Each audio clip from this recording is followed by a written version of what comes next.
Hi friends, for today's asana breakdown, we will go over the foundations of Sirsasana A, otherwise known as the traditional headstand. And like for all the asana breakdowns, please make sure your body is warmed up before resuming this practice. And always check in with your healthcare provider to see if you can incorporate this pose or incorporate an inversion practice into your daily lives. It's important that we prioritize our safety in order to sustain a long-term practice. So let's get started. And we're going to start with one of the most important drills that my teacher, Patrick Beach, had taught to our class in my yoga teacher training. And it's by far one of the best drills to strengthen you, to bring you upside down into this pose. So we're going to start out in an elongated dolphin pose. Wrap your hands together. Your thumb should be on top, pinkies on the bottom. Press your heels down towards the back of the mat. And bring the crown of your head down onto the mat in the middle of this triangle shape that you form with the forearms. Then walk your feet closer. Then lift your head up for 7, 6, 5, 4, 3, 2, 1. Lower the crown of your head down as you walk your feet closer in together. And exhale to press your forearms out to lift your head up for 7, 6, 5, 4, 3, 2, 1. Lower the crown of your head down as you walk your feet closer. Lift the head up for 7, 6, 5, 4, 3, 2, 1. Lower the crown of your head down. Remember to press away with your forearms for 7. Sorry about that. 6, 5, 4, 3, 2, on 1. Lower your knees down. And if you practice that, not only are you preparing for the traditional headstand, but you're also reminding yourself that this pose isn't so much about carrying the weight on your head. We want to avoid putting too much weight on the crown of our head. We need to think about the other 2 points of contact with the earth, which is our forearms. And this pose depends on our capacity to push the ground away, not so much as the balancing on the crown of your head. And if you practice that drill every single day, it'll only take 45 seconds of your day. You'll find yourself finding more stability as you go upside down. Moving forward, a lot of times we see on social media or in different yoga practices of cupping the head with interlaced hands. Now, the issue about cupping your head with your hands is that instead of creating that nice triangle shape we want to form with the forearms, we're creating more of a rectangle, and thus putting strange pressure on our necks. And our necks are really sensitive. It's not meant to carry too much weight, especially when we're in a position where we're balancing on our forearms and the crown of our head.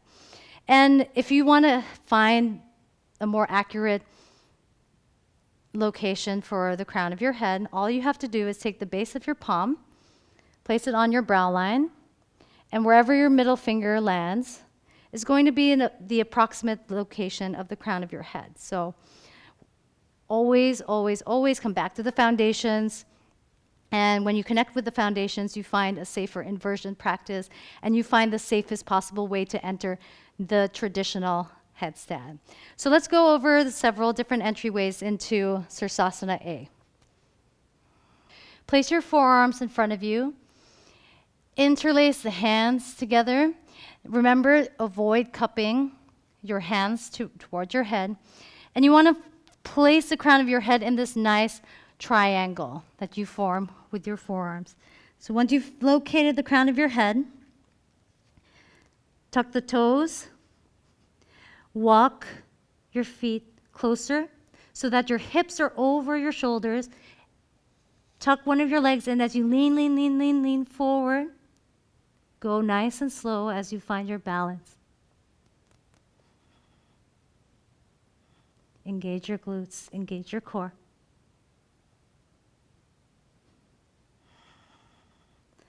And slowly lower down. Now, if you can't quite lean into that tuck position yet, there are different entryways in this. It's really important to emphasize that you should never jump into a headstand. And I'll repeat it again because it's an important thing to note. If you find yourself in the position of jumping into a headstand, it means that you haven't built enough foundational knowledge in entering the pose. Because what happens when you jump into a headstand, you have this unwanted pressure on your neck, and we really want to be careful with our necks in any kind of inversion practice. So never jump into a headstand. So another way to enter this pose is set up your foundations, squeeze the forearms down onto the earth, drop the crown of your head in, walk your feet closer so that your hips are over your shoulders, and just tuck the feet, drive the heel in towards your butt. And you could just stay here. Get used to the feeling of being upside down in the pose before extending your legs up.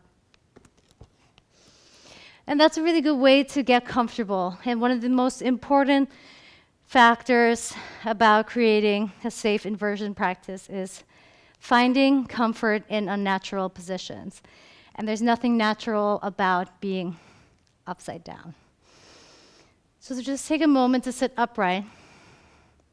And again, it's really nice to sit upright after every kind of inversion, just to get the blood rushing down. Take a few breaths here.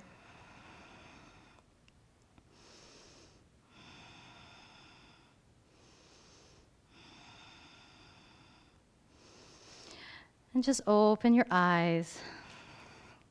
And again, set up your foundations. Bring your forearms down. Drop the crown of your head in the middle of the triangle pose. Tuck your toes and walk your feet closer in towards you. Another entry point is the pike up.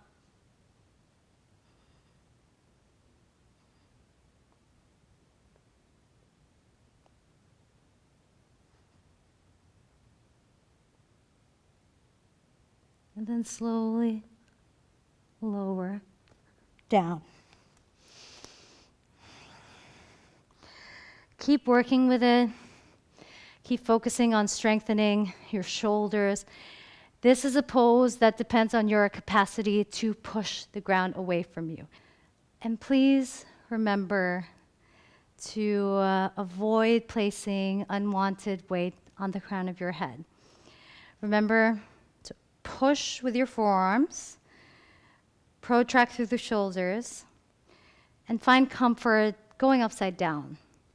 Please avoid jumping into the traditional headstand. You could always practice with a wall behind you if you're scared of falling over, but it's important to connect with the foundations so that we find stability in the pose and we can control our ascent and our descent down. So when you locate the crown of your head, remember not to cup the head. And eventually you could lean into the pose.